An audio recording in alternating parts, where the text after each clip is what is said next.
Okay. Well, we're already recording now, so just go ahead and Oh, start. okay. So this is all part of it. This is all part of it now. Good. Great. Okay. So perfect. Well, welcome to Everyone Has One with Tiffany. Today, I am really excited because I have a special guest, and it is my brother, all the way from way up north, coming in today to chat with us. So today, we decided to chat about shiny, happy people. And Mike, why don't you introduce yourself to my many, many subscribers? Hello, I am also one of the subscribers. So I'm Mike. I am Tiffany's little brother. Her the littlest brother. I mean, that's a relative term, I guess. But I am Tiffany's younger brother, and I've known Tiffany my whole life. She's known me most of her life, and I live in Minnesota, and I'm husband, father of two darling children, and Very true. I'm happily married, and my wife is married. So that's kind Yay. of that's kind of where we are. I don't know what else to say. I mean, That's it. That's good enough. yeah. So I like I said in one of my very first videos was that I had decided that I was just going to do like a podcast, and I asked all my siblings if they wanted to like be a special guest, and they all said yes. So Mike is the first who shares DNA with me to be a special guest. And when we were chatting about it last night and texting back and forth, well, we talked actually. We didn't text about it. We were like, what should we talk about? And I was like, whatever. And then, of course, Sister Wife came up and he's like, I haven't watched in a while. So we decided to go into something else that TLC jacked up, and that is the Duggar family. Mm-hmm. So most of you have probably had the chance to watch Shiny Happy People. It was on Amazon Prime, and it was a four-part series having to do mostly with the Duggars, but it also got into their religious beliefs. So, and we might also touch a little bit on the Hillsongs doc, which is called, I just forgot what it's called. The Secrets of Hillsongs? The Secret. I don't even remember the name of it, but I know it's like a mini series doc as well. Yes, and that one was on FX and Hulu, I believe. And I'm gonna double check. But Mike, I I thought they were both wanted to know on. what. Yeah. Anyways, What? I thought they were both on Discovery, but I guess Oh, maybe it Discovery was. Plus. That's what I watch my stuff on. There you go. Well, Mike, what was your take on? Let's start with shiny happy people. Um, Shiny Happy People. So I have kind of a mixed take on it because on one hand they absolutely exposed some really nasty stuff that has been prevalent in the evangelical church in the last, I don't know, say 30 years. You know, I think it's really got really big in the 90s. But I also think that they kind of threw the baby out with the bathwater. You know, they painted Hmm. this really broad brush of saying this is Christian homeschool. This is Ooh. evangelical Christianity, right? So they took this broad brush and they just said this is that the IBLC and Bill Gothard represented all of this. Now, to be fair, he and his kind of ilk, I guess, infiltrated like a lot of parts of the culture, unfortunately. But I did think that there was a lot of unfair things that they said about evangelicalism in general. Yeah, it's so funny that you say it like that because, as someone who homeschooled my kids for a few years there and went to, uh, Christian church and a mega church at that for a little while, that Bill Gothard actually came to the church that I attended. We Mm-hmm. we attended. You Right. were there too back in those days, but um, it's so funny you said that because that was such a small part of it for me. Um, that I really like when I watched it, I saw more of the abuse through like the the authority the authority umbrella, which they talk about in there. And if you don't, I know Mike, you said it was a little while since you watched it, but you might recall this. But they Oh, have I like the recall. umbrella of Yeah, authority. I recall. Yeah. Okay, so yeah, so that like abuse, especially as it pertains to the Duggars and kind of like Jim Bob having this stronghold even on the girls, even once they're up out in lives themselves. The homeschool aspect, even though it did, and now that I'm thinking about it, because it's fresh in my mind because I just rewatched it, it is a big part of it. But I just didn't think of it like that. So it's an interesting takeaway. Well, and the reason it's really big for me is because, as you know, we do homeschool currently. Like, so that's a Mm, big part of our lives. Both William and Nora, my children, for the uninitiated, are homeschooled and have been since kindergarten. Both of them attended right. preschool, but they've been homeschooled this entire time.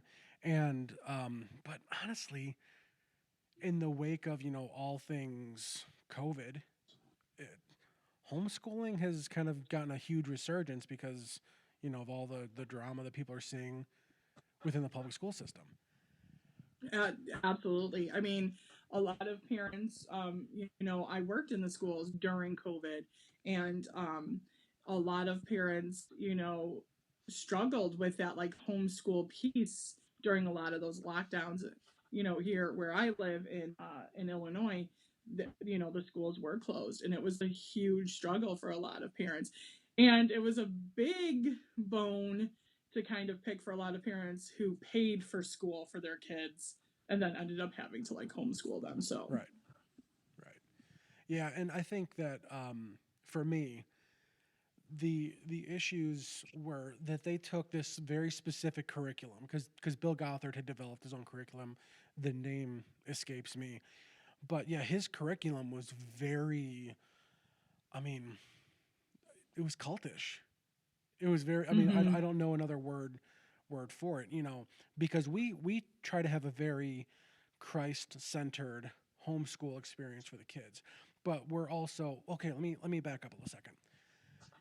The mark of a true cult, if we're gonna call it that, is the unwillingness to look outside of your echo chamber for information. Mm, So, like, what do I mean by that? Um, Mormons and Jehovah's Witnesses, for example, are notorious for saying, "Don't read critical books."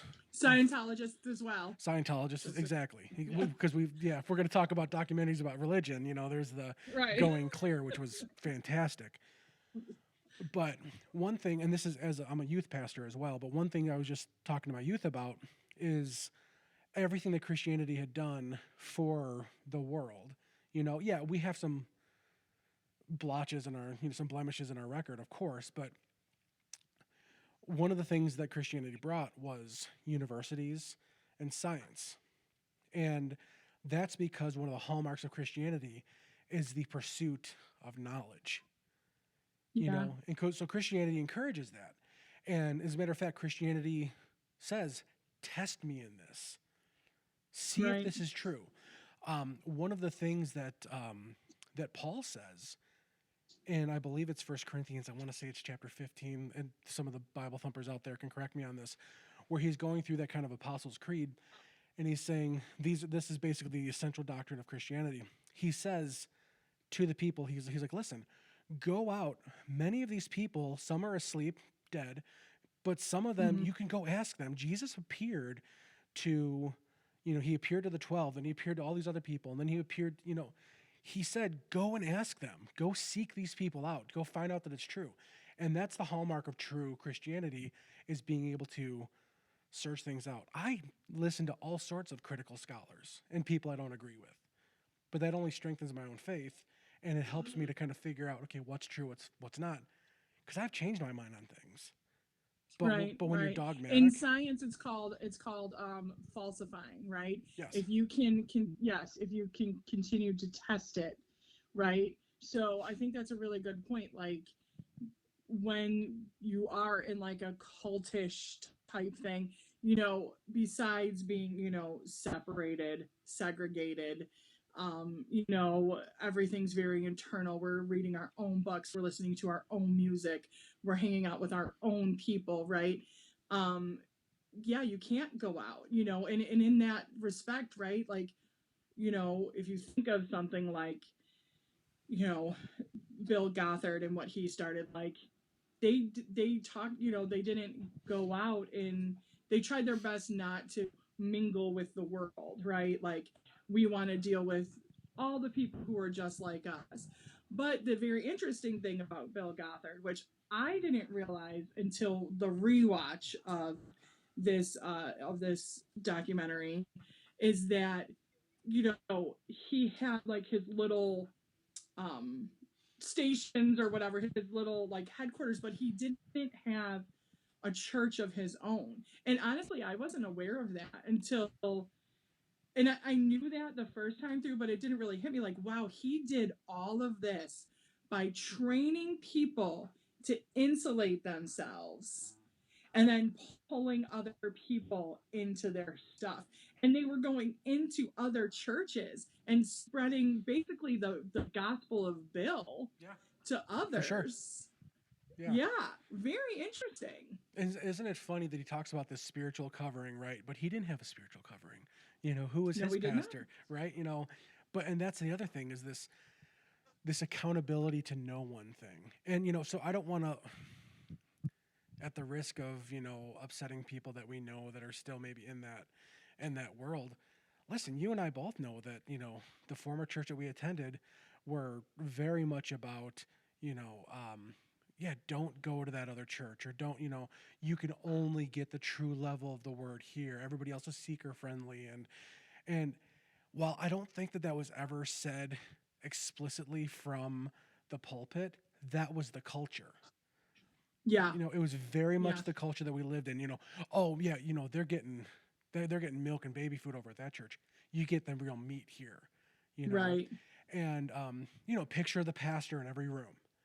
It's like, man, that's. Every room. I mean, So for those of you who don't know, the church that we attended was a pretty large church in the like southern suburban part of Chicago, and um some of like the big people that you talk about from the especially wealth and health and wealth prosperity yeah, gospel word came of to word of that faith. church. Yeah, Yes, yes. And but in every single room, and when I'm talking about room, each nursery, preschool, every room that the kids were in, in the children's church, everything but the bathroom. There was a portrait of the pastor and his wife, and pastor, his wife, and their son for a while until he, flew the coop and grew up and started his own life, not, but until he grew up.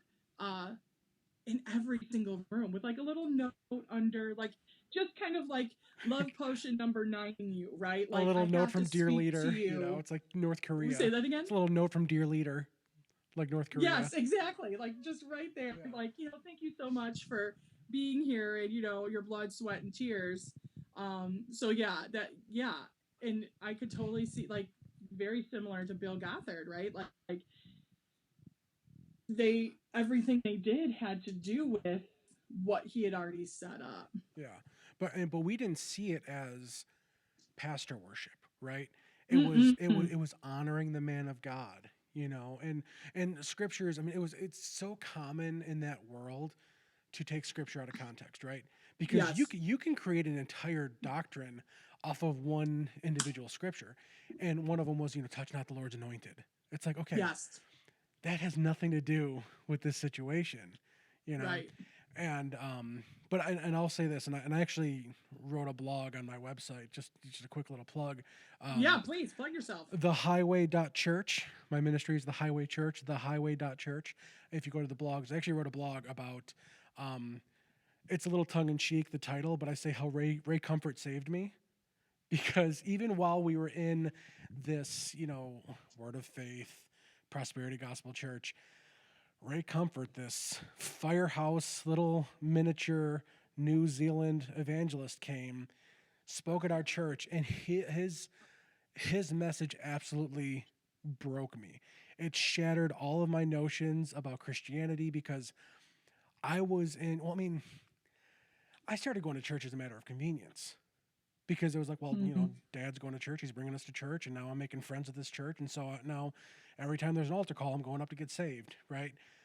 But it was so often the God loves you and has a wonderful plan for your life message, right? It wasn't Yeah. until I started seeing the scriptures of, we're exceedingly sinful and we're wicked and all this kind of stuff, and we're in need of a savior, because we can't make it on our own, and the doctrine of grace and the doctrine, and the law and all this kind of stuff.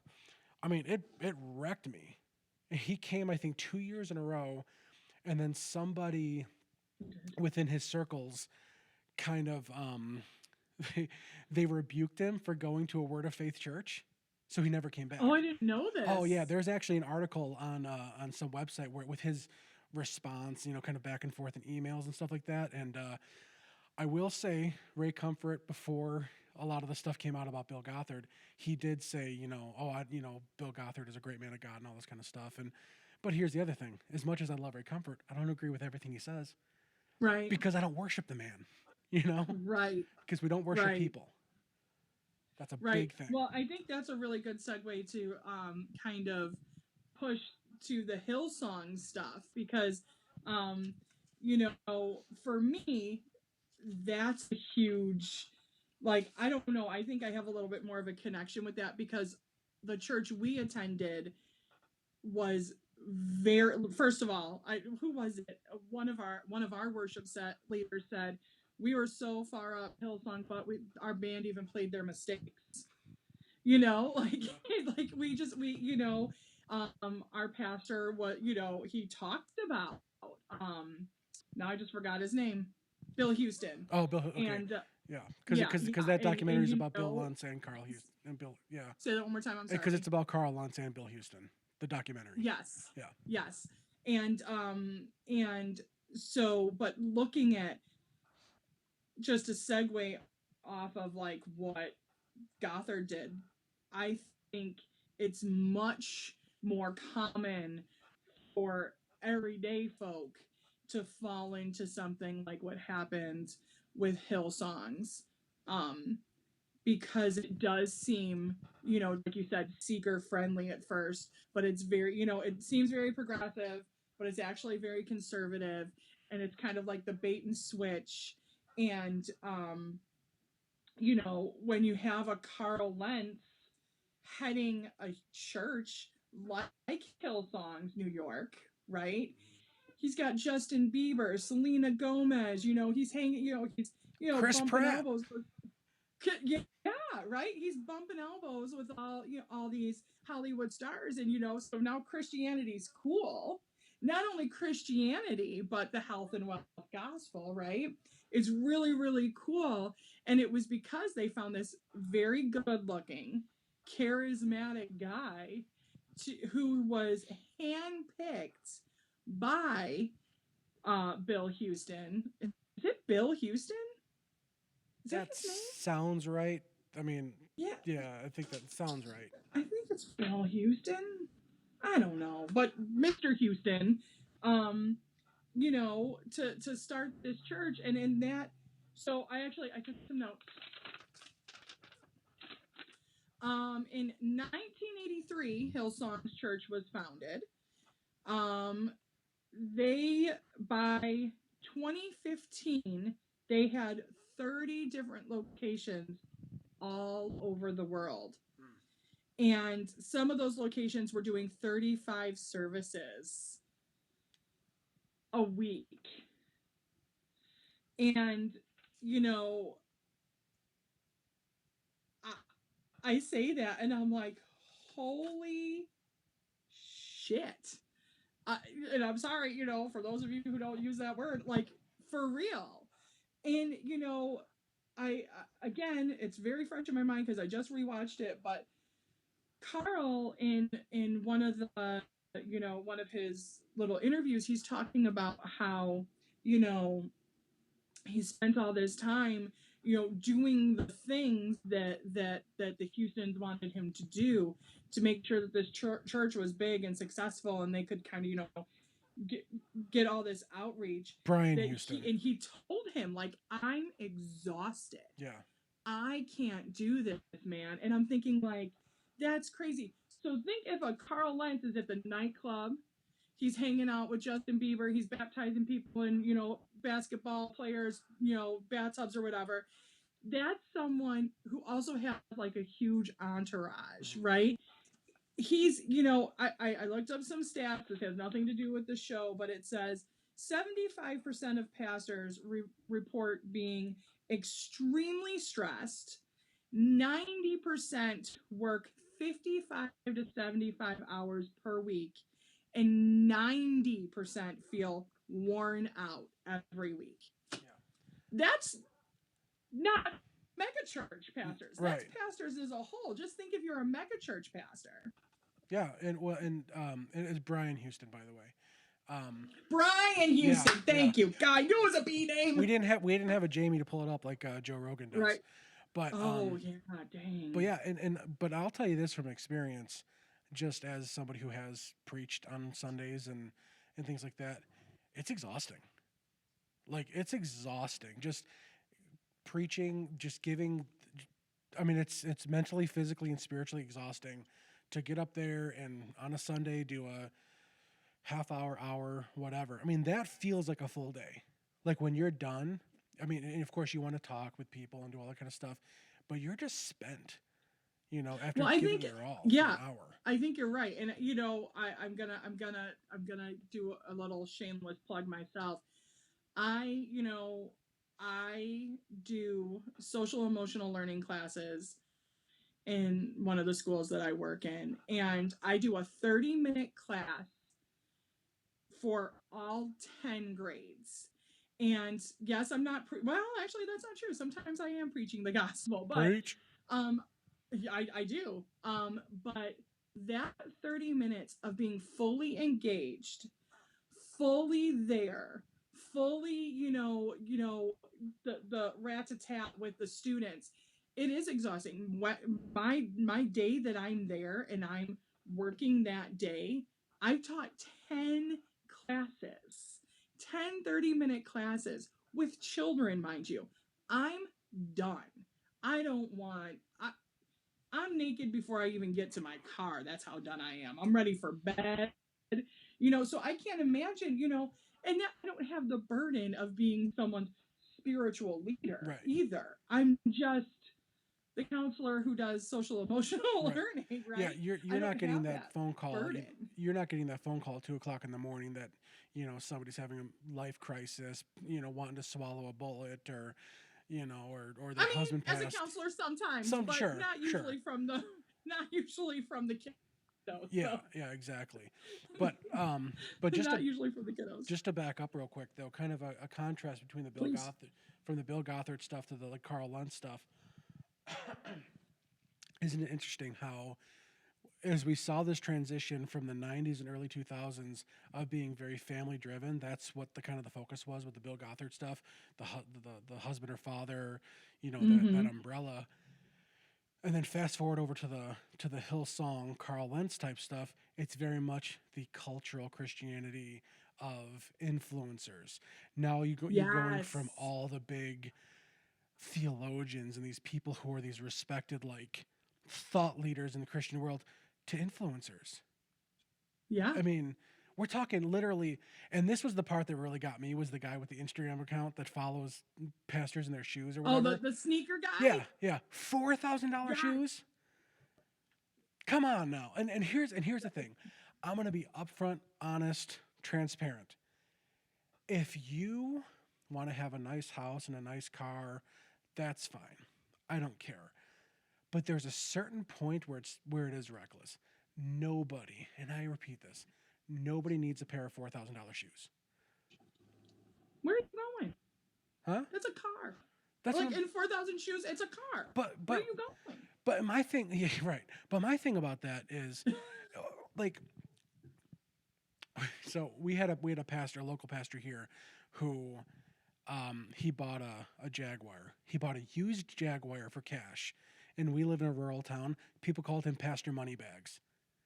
But the funny thing about that is half of the congregation drive these 60, 70, $80,000 pickup trucks. Because these Right. Fords and these Chevys, they're not cheap anymore. Mm-mm. These things are high grade. And some of these are pushing six figures. And he bought a $7,000 used cash Jaguar, and they called him Pastor Moneybags. So That's there, crazy. so there is a stigma, right? But Yeah. but the problem that I see for sure though is that as Christians, we script. I'm trying to again the theologians in the comments will come at me about this because I'm really bad. You. But I'm really bad with scripture addresses. But it does say that God gives us things for our enjoyment, right? Yes. So, but there is, like anything, there's balance. $4,000 Mm-hmm. shoes is not it. You can have a nice pair of shoes. Heck, you can have a Rolls Royce. I don't care. But if you're putting on $4,000, I mean, how many people at your church are going hungry? And then when they come and they're like, "Hey, I need some help," and you pull up their giving statement, be like, "Well, are you tithing? What Right. what have you done for the church? Like, are you doing this? Are you doing that? And it's just like, and yet you're gonna wear some $4,000 pair of shoes. And again, I'm not trying Right. to be that judgmental because I try to find that balance because I'm not a poverty church guy. I'm also not an uber prosperity church guy. You know, Listen, I'm not saying anything positive about Kenneth Copeland, but I am saying that there is maybe a circumstance where a ministry might need a private jet. Sure, right? But you don't need five. No. You don't No, need you five don't. private jets. I'm sorry, you don't. That's it's. And again, I'm not defending anybody out there. I'm not defending Kenneth Copeland. I think that You're right. Like you are gonna get there's a lot I could say about bashed. Kenneth Copeland, but I will say that there are ministries that do great work. That yeah, they Yes. could probably use a private jet, for a number of reasons, because sometimes it is more economical to fly private versus, especially if you have a lot of gear you have to carry. But I don't think that's their situation. But that's Right. again not No, excuse. I get what you're saying. Yeah, I get what you're saying. I think you're making a good point too, because one of the things that I noticed in both of those documentaries was in in the Shiny Happy People. We learn about how Jim Bob like ripped off his kids, right? And we knew about this before, but they talked about it a little more. And how Jessa was at the food bank yeah. getting food for her family They said that he was going when to give Jim Bob Derek was going to pay. He was going to pay Derek $10 an hour or something. you're gonna pay them ten Yeah, dollars and basically I think ended up basically doing that. Like I read her book either right after it came out, so I think I don't remember exactly when it came out, but it wasn't too long after it came out. And like that's basically how it went down. She did not get paid what she was worth for all the years that she was filming. right. Not to mention just the short amount of time she was filming from the time she got married until the time that finally, she was off of Jill and whatever, counting on or whatever it was called. Well, he So owned that yeah, too, didn't he? crazy. Didn't Say that didn't again. didn't Jim Bob own Counting On as well? Yeah, yeah. Yeah. Well, and that was the other thing. He wanted to make sure. He wanted to make sure that they were still making the money because it's a ministry, and he scammed all of his kids out of all of that money. Now in the And way, he's got right. money. Now in the wake of that, and I'm actually glad this is happening, not just for like reality television, but they're pushing legislation now where if you have like a family YouTube channel, I think Yes. it's something like 25% of their revenue has to be set aside for the kids. Yeah, I believe Illinois either put that bill up Yeah, or it just passed it. right. And I'll be So, honest, yeah. not because I don't want to pay my kids, but because I don't want to exploit them. Like we're getting ready to do our ministry. We're in the middle of fundraising now, Triumphant Life, or not, excuse me, that's the other that church, the Highway Dot Church. But because we're getting ready to go out on the road, part of what we want to do is kind of share our experiences on the road, but we're gonna like not include our kids. They're gonna be there, obviously, but we're not gonna Mm-hmm. make spectacles of them. In fact, I might even blur their faces out. I don't know, but because I don't want to exploit the kids, Right. you know, Right. for this. It truly is a ministry, and I want it to be very ministry focused. But the kids are, they're not. Of course, every kid wants to be a YouTuber, so I'm sure that they're going to be super upset about that. But I'll pay them if they're on the screen. But I don't want to exploit my children. You have all of these YouTube channels that it really is exploitive and downright dangerous. I mean, you've seen some of the stories. Oh yeah, absolutely. Well, and we have the 8 passengers situation, that angry dad situation that just happened. But I mean, just right here with the Duggars, he covered up what Josh did to his daughters for the show. Yo. For the show. And Yeah. this kid, well, man, is in prison right now. Right. Right? And Yeah. like he's barely talking to his daughters because he stood there, but that has a little something to do with that whole patriarchy stuff, Right. where only men can be Yeah. of any of authority in anything, right? But it's just it's demented to me, like that Hey, because you were so he close. says it even in like You were what? close. You were so close with the word. You said it's demented. It's demonic. Yes, It's demonic. there you go. It is. It is. Because What he did. think about these think about these churches. Well, I mean, just think about anything. It's again, talk about taking scripture totally out of context. There are entire denominations that are built around elevating the man and subjecting women, right? And and what ends up happening is, and we see this even with Islam. I'm not trying to pick on Islam, but whenever you have a very patriarchal type of organization, let's say a woman gets, and this has actually happened. I think it's going on now with the United Pentecostal Church in Texas. These women are being groomed and molested and raped, and the pastors are either being shuffled around, or the women are being told that they were dressing too provocatively. You Right. have to protect a man's I don't even I can't think of the word, but you have to protect them and their lack of self You control. can't tempt them. You can't tempt You them. can't Right. be a temptress, right? Right. That comes up in the shiny happy Right. people, because they're very modest and all of that. Now, mind you, Gothard makes all these rules. He people are, the quiverful movement is going on, and this man has an empty quiver. Right. No kids, He no doesn't wife. have a child. Right. He doesn't have a wife. Right. He's never been married. And there are thousands, hundreds of thousands of people flocking to his, conventions and all this stuff, who have, 10, 20 kids, right? And he doesn't have one, and he's telling you how to raise your child and how to deal with your wife. And within that, there are abuses of all different kinds. Right. Sexual abuse, physical abuse, emotional abuse, neglect, all happening. And this man is like, yep, this is what you should be doing. All these blessings, and this man has zero blessings. Right. Right. And Right. the thing that's really unfortunate about that is that there are people, they talk about the trad con wife, these traditional conservative wives. Yeah.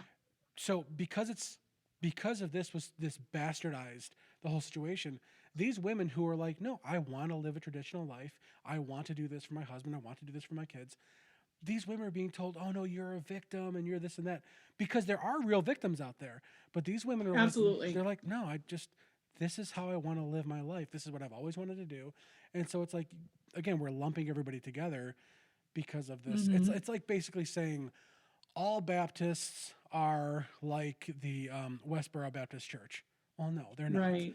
Not everybody is, fundamentalist Baptist like the Duggars or whatever. You know, it's again, it's the whole throwing out the baby with the bathwater thing, and which I think Right. is ridiculous. Which I actually was going to go into. I wanted to talk about because it kind of touches on that, the whole purity movement. Now, Yes. you were older than I was. You're still older than I am, but Yeah, last I checked. right. So so you didn't grow up. You didn't come up the way that like Stacy and I did, where we actually attended those big meetings in youth group. I mean, we had a youth group of 600 kids. Right, you get Hmm. the guest speaker comes in, and what he does is he'll take either like a rose or a paper mache heart or something, and all right, I want to pass this around, and everybody gets to see it and touch it, and then by the time it gets back to him, it's all destroyed. And he goes, "Now who wants this? Who wants this heart? See, it's destroyed. It's used. Nobody wants this." And I forget. I'm gonna. I don't remember who it was. Oh, Matt Chandler, the pastor Matt Chandler. He shared an Oh, experience okay. like that, and he said because he had brought a friend to one of these types of events, and they passed around a rose. And by the time he got his rose back, he was, "Who wants this?" And he goes, "Jesus wants that rose." That's the whole point of Right. the gospel, is that Jesus wants that rose. And we're sitting here telling boys and girls that, oh, you're defiled. Nobody wants you. There was this whole born again virgin thing. What Yes. what a joke. What a joke. And again, who were the majority of the victims in that were girls because oh, you can't wear spaghetti straps, you can't wear a bathing suit, you can't do this, you can't do that. But boys, whatever. Don't Right. look. Guys don't look. But whatever. You can do whatever you want. So we Right. just now. I personally think, yeah, you should be modest, but I'm not going to sit there and shame somebody. And it's just like it's just such a backwards message because yes, Jesus wants that rose. Jesus redeemed that rose. Right. It's Well, and again, you bring up a very good point because for a lot of young girls and boys, right? Because we can even take this into you know any type of religion, really. But you know, all the this authority figure, right? They spend all this time building this type of authority that just breeds a culture of abuse and sexual abuse and just breeds victimization, right? of of people. And then you do have the purity culture where here's this poor young woman or young man who was molested, who was raped, who was defiled by someone else in some way, right? And now you're telling them they're passed around and used, right, right? right, And yeah, again, it's Carl disgusting. Lentz talks about that, where he said, my lustful ways. And his counselor is like, wait, no. Something happened to you. You had no control over it when you were a kid. So, no, you don't have, you know what I mean? Like, yes, like you have to deal with you now, but back then you had no control about it.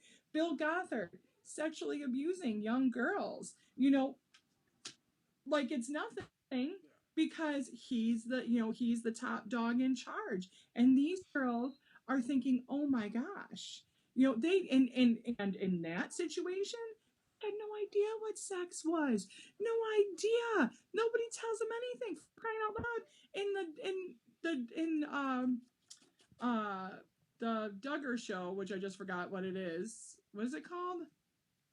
A bunch of kids. What is it Uh, called? 19 kids and counting. Yeah, Yeah, 19, 20, whatever, yeah. however many kids and counting. When Josh gets married, Jim Bob pulls him aside, and there's a clip of this, but I actually remember watching this in the show. But there's a clip of this where he pulls him aside. He's like, I'm going to give you this book. Yeah, I remember This that. book is going to tell you Yeah, everything you need. And he's like, it's about sexual attraction, and it's like, your kids should know. Oh, I'm not saying everything, but you should be having those conversations in a safe way when it's age appropriate, not literally the night before their wedding night. right. And And he already had a pretty good idea what he was doing because he was molesting his that's what sister. I was just about to say that he he knew exactly how these parts worked because he was, Right. you know, and, and here's the thing too is like I've already had a conversation with William who's 9 years old.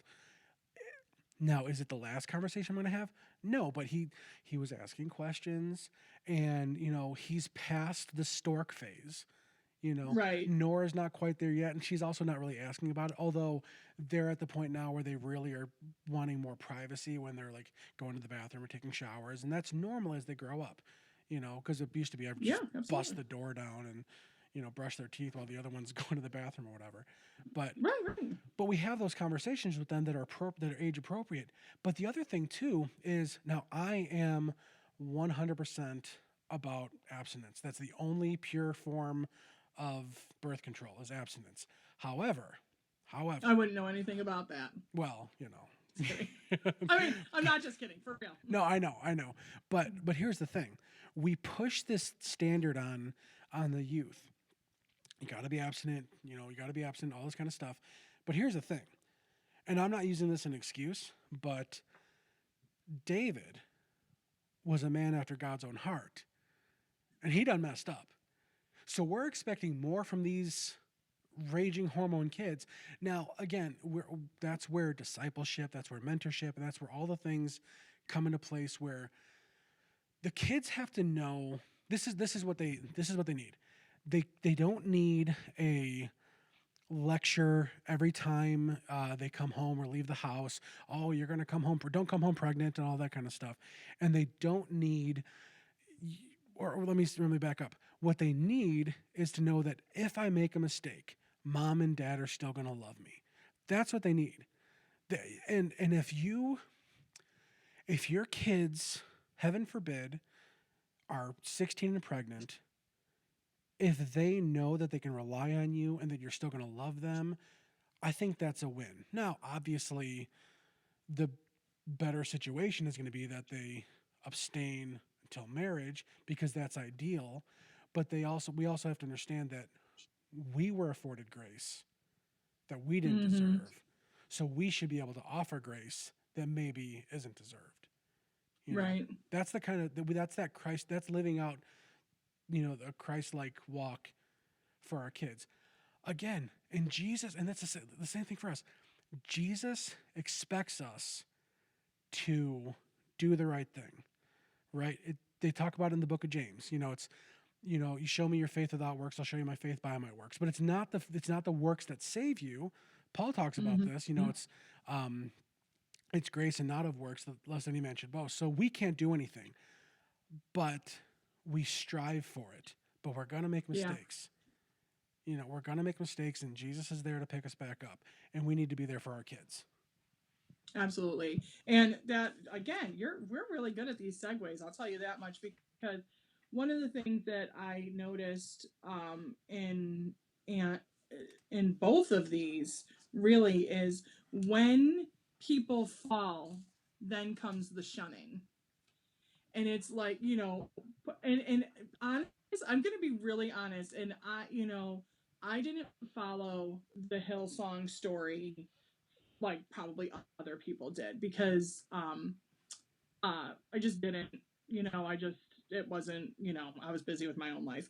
But listening to how Brian Houston built that man up and then ran him over with the bus and then tore him down to nothing, talking about his narcissistic ways and this, that, and the other.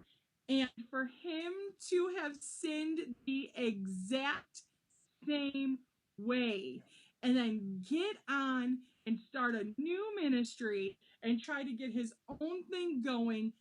How gross is that? I don't even know. But the Lenses don't have the relationships with the people from Hillsong's church like they used to. Everyone turned their backs on them. The wife, I think her name's Laura, like she was going through it. You know what I mean? Like Right. her husband had cheated on her. Right. You know what I mean? Her life fell apart. And who did she have to turn to? Who did she have to turn to? Not her church family, not, welcome home to what? An empty house? Like there was no welcoming for her. The same with with all these different people who got kicked out of the church and they were abused. There was a story about a woman who she was in her 20s or 19, and her partner happened to get pregnant, and instead of embracing them and be like, wow, you really screwed up, but we're here for you, they're like, F off, too bad, so sad, you're a big sinner, and it's like the shunning is so real. And then you go through these both of these documentaries. At the end of both of them, you hear story after story after story of people who gave up so much for the cause, right? Thinking that they were doing the right thing, and and the people who had their back, gone, gone. All those relationships, all that time they sewed into those relationships, gone, gone, gone, gone. There, in the Hillsongs one, there is a woman, she's like, I don't know, in her 70s, and she says Hillsongs Church, New York, is the last church I will ever worship in. That church does not exist today. Yeah. That woman's saying she's never going to go back to the church. So that's heartbreaking. That makes me think about two things. So the first is, I remember Francis Chan, if you know who Francis Chan, pastor. I do. He talked about the story about this. He was a youth, former street tough gang member type of a kid, and he remembered when he got baptized, he was like, man, I thought it was going to be different. I thought it was going to be like getting beaten into a gang. Like, now you're family. That's what he equated baptism to being. Yeah. Which is kind of a neat thing, but sometimes it ain't it. It ain't it, And the other thing that made me think of, that you brought up with those people who were like, yeah, this is the last church I'll ever attend, is we have this huge this wave of people who are, quote, deconstructing their faith now. That's the buzzword right now, or ex-evangelicals deconstructing the faith. Yes. I actually just started seeing that on my TikTok. Yeah, and so there's two problems with that. One is that being an evangelical no longer is what it used to be, because now it's a voting block. It's a, you know what I mean? It doesn't mean anything religious or spiritual. It's just, oh, you got to appeal to the evangelicals. We're a demographic. That's what we are, right? Right. But then there's this other side, and I love Jeff Foxworthy, comedian Jeff Foxworthy. You probably saw that. I saw that. I think you sent it to me. Yeah, it's one of the best things he said. If you've ever been burned by a church, just know that you weren't burned by God. You were burned by people. And this is something, and we've been going for about 47 minutes now already, but this is something that, as a youth pastor, that I tell my kids all the time. I say, do not put your trust or faith in people or institutions. Your parents will let you down. Your pastors will let you down. Your friends will let you down. The Southern Baptist Convention will let you down. The Assemblies of God will let you down. Calvary Church will. It doesn't matter. Triumphant Life Church will let you down. St. Paul's Bible Church will let you. Somebody will let you down. How dare you? Do not put your faith in those people. I will let you down. Right. Like, don't put your faith in me or anybody else. Put your faith and trust in God. He won't let you down. And that is, and if you can get to that place, don't get me wrong. When the crap comes, because it's gonna come, it's gonna hurt, but then you have something else to cling to. Because if all you ever cling to is, oh, this went wrong and I run to pastor, or this went wrong, I run to mom. If this went wrong, I go to my district leadership or whatever. Well, what if they aren't there for you? Mm-hmm. What if they're the ones who are causing the hurt? But if your faith is in Christ, he won't let you down. He has a track record of not letting people down. Exactly. And that's what I try to leave people with is don't trust me. Don't. And I love that you're saying that, because I think that is when it comes to, situations like this, that isn't taught. It's, we again, welcome home. This is where you belong. You belong with me. I got you. You know, nobody else but me loves you the way you think you should be loved, except for Jesus. But you know, you're gonna come to me first before you get to Jesus. And I think that's huge, right? Like I'm gonna bring it to myself, you know, with the passing of our mom. And please, like, I will cry. I do it almost every single episode, except for when I brush my hair. Um, you know, the passing of my mom, you know, I felt so empty, and I could like, and I'm not gonna lie, I was pissed at God. Yeah. So, you know, did he let me down? No. But did he disappoint me? Yeah. Sure. My mom's gone. Right. Yeah. My mom's gone. But I knew my mom wasn't going to live forever. But I thought I had more time with her. Right? But God doesn't promise us that. Right. Right? And Right. that's where I'm at Right. now. God didn't promise me to have 90 years with my mom. He promised me right now, right? And so that's what I have to live for, is right now. And I wish that our parents raised us not, you know, with that type of trust in God. It's something that I'm learning. Even, you know, I've been saved since I was 16, but it's something I'm still learning, you know, 30 years later. Right. Right. And it's so it like Jesus said to Pilate, what is truth? Or Pilate said to Jesus, what is truth? Um, because that's what we're all searching for. Pilate was asking the source of ultimate truth, what is truth? Mm, And because here's the deal, and even Dr. Jordan Peterson says this. He goes, the Bible is not just truth; it's the truth in which all truth is based off of. You know, it's mm, the source of all truth. And what does that mean? It means that factually speaking, in reality, mom is no longer with us. But the truth is, the ultimate truth is that she's alive in Christ that's right right. now. That's difficult. That's a very difficult thing. And I heard somebody else say this. Okay, if you had an uncle who was an astronaut and they were going to Mars and you knew that you would never see your uncle again and they had no way of communicating with you, you'd be sad because you'd miss them, right? Of course you would. But you wouldn't cry the same as if that person had passed away. Why is that? Well, we believe that they've gone to heaven, so why do we miss them? Is it because we don't believe they're in heaven? It's like, no, no, no, no. Because we know that death is unnatural. We know that God did not design us to die. He designed us to live forever with Him. And sin brought death into this world. So we know that death is unnatural. So that's why it breaks our hearts so much that we're not going to see them again and that they've died. But we have to grasp onto this idea that they are alive in Christ. My dear friend Elizabeth, who passed away 4 years ago, we were waiting for a heart transplant for her, you know, and it was devastating for her to be gone. But you know what? If she was given the choice right now, she's not coming back. Mom's, Right. you give mom the chance, she's not coming Right. back. And she loves us so much, but she's not coming back. Heaven's a much better place than Chicago, much better place than Evergreen Park. I'll tell you that right now. Much better place than Lonsdale, Minnesota.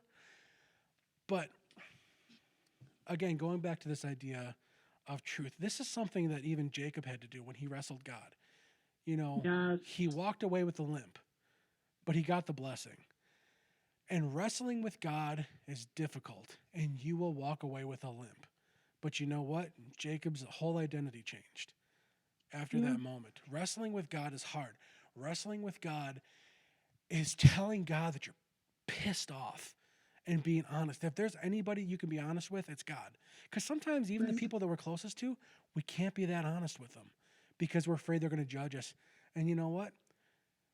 They probably would. And I love what Charles Spurgeon said. He said, if any man thinks ill of you, pay them no mind because you're far worse than they can imagine. And it's true. You know what I mean? Like, Yeah. but Yeah. but God knows us better than we know ourselves. So if you're mad at God, hey God, I'm mad. I'm really mad at you. I love you, but I'm mad at you. I don't particularly like you right now. You took my mom. And I always say, God's a big boy, he can take it. And once you're Yeah. done crying, once you're done being a pathetic puddle of tears, he's going to be okay. You ready to get up now? Because weeping may endure for an evening, but joy will come in the morning. Let's go. Right. Let's get Yeah. going. And but it's hard. It is hard. And you know what I think the hardest part is that in all of, especially what we're seeing with these documentaries and all this stuff coming out, is that piece, the hard part, is never talked about. Right. The like the abuse is talked about, the hard parts of what humans do to us is talked about, but it's not really talked about how hard it is to walk the crooked path, right? Yeah. To right, like to wait for God to make those ways straight for you, right? Like to literally, the lamp unto thy feet, like literally just take one step at a time and not get to know what's up even 2 feet ahead, you know? And I think if more people, if more that love God and who, believe in Jesus, and I think that, you know, Christianity as a whole would not hurt so many people, because that's what breaks my heart, like that there are people who are hurt by Christianity because they're hurt by Christians, Right. not by God, Right. but by Christians. And I think that's a really good place to start to land the plane. Yes. Because here's my thought about that. And this is another TikTok. I think it was Frank Turek from the organization Cross Examined, which is a great apologetics organization. But Frank Turek said, and somebody had a very similar argument about Christians doing all these kinds of things. He goes, "Okay, who's your favorite band?" And they said, "I'm a big fan of Van Halen, for example." And he said, "Okay, if you went to Guitar Center," and I'm paraphrasing this whole thing, it's like the Message Bible. If you go to Guitar Center and you saw some 13-year-old kid who just started learning how to play guitar, and he picked up a guitar and he started playing some Van Halen, and he just butchered it, just did a terrible job playing your favorite song, would you throw away all your Van Halen records? Man, I'm never going to listen to Van Halen ever again. This is an absolute joke. Because the worst representation of Van Halen that you saw was some 13-year-old kid who didn't know what he was doing on a guitar at Guitar Center? Or are you going to go back to the source material and be like, okay, no. Eddie Van Halen knows what he's doing. This kid, not so much. Well, that's the same thing. Christians, although we strive to be, not always, but some of us try to strive to, we are the worst representation of Christ. Paul says, imitate me as I imitate Christ. And Paul didn't get it right all the time. Right. Christ is the only one that got it right. And we just fail constantly. Yeah. But the same grace that we ask people to afford us, we knew to afford other people. Even, as much as it probably sucks to say it, even the likes of the Brian Houstons and Bill Gothards of the world. I'm not saying that we need to embrace them and be like, oh, you're, it's like, but you know what? We should pray for them, Mm-hmm. and but also pray for the people that are in their wake of destruction. Absolutely. And in our own lives too. Yeah, absolutely. I think that's a great place to stop, brother. I am going to do my best to link your ministry in the description box below the video. And you can let me know any other information that you would like me to link there. And I will do that. He's actually the one recording this so that we can do this. So kudos to him. Hopefully this works. And if it does, you get a nice long video with me and Mike rambling for probably close to an hour. It's been about an hour, yeah. Yeah, so I hope you do enjoy this, and I hope if this is content that you're interested in, you will subscribe. I'm trying to get 50, and then Mike and I could go live. Yes. That would be pretty cool. Hit the subscribe and ring that notification bell. Yes, ring the bell so that if I post, you'll know. Like, So, comment, Mike, do all the things for the algorithm. yes, all the things for the algorithm. Thank you so much, Mike. I Thanks really for having me, appreciate Tiff. it. Love you. I love you. All right. Are you going to stop it now? I am.